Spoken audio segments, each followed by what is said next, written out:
Hi, Faith Builders. So today, for our Click It video, I am going to be reading to you a very special book in honor of a very special day. Today I'm filming on, today the video is airing on Sunday the 17th, but Monday the 18th is Martin Luther King Jr. Day.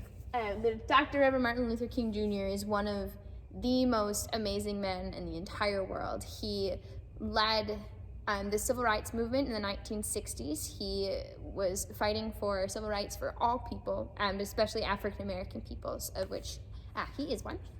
And so he gave this really powerful speech called I Have a Dream. And it talked about his dream for the nation and for all of us to be able to be united as one people and everyone to have the same rights.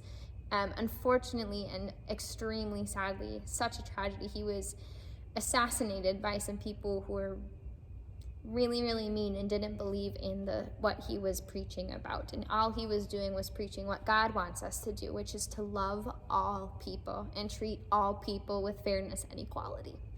So in honor of him and this special day for him, we're going to read this book called God's Dream, which is written by the Archbishop Desmond Tutu and Douglas Carlton Abrams, and it's going to talk about what they imagine God's dream is for the world. So let's take a look.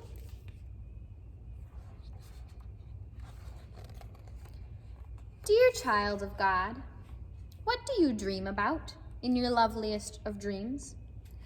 Do you dream about flying high or rainbows reaching across the sky? Do you dream about being free to do what your heart desires? Or about being treated like a full person, no matter how young you might be? Do you know what God dreams about? If you close your eyes and look with your heart, I am sure, dear child, that you will find out. God dreams about people sharing. God dreams about people caring.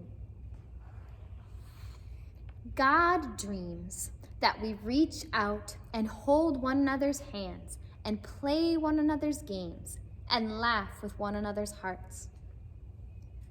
But God does not force us to be friends or to love one another.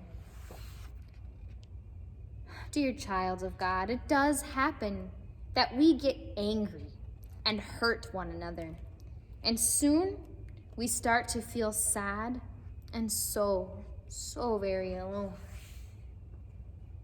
Sometimes we cry, and God cries with us. But when we say we're sorry and forgive one another, we wipe away our tears, and God's tears too. Each of us carries a piece of God's heart within us. And when we love one another, the pieces of God's heart are made whole. God dreams that every one of us will see that we are all brothers and sisters. Yes, even you and me. Even if we have different mommies and daddies or live in different faraway lands. Even if we speak different languages or have different ways of talking to God. Even if we have different eyes or different skin. Even if you are taller and I am smaller, even if your nose is little and mine is large, dear child of God, do you know how to make God's dream come true? It is really quite easy. As easy as sharing, loving, caring. As easy as holding, playing, laughing. As easy as knowing we are family because we are all God's children. Will you help God's dream come true? Let me tell you a secret. God smiles like a rainbow when you do. And that's the end.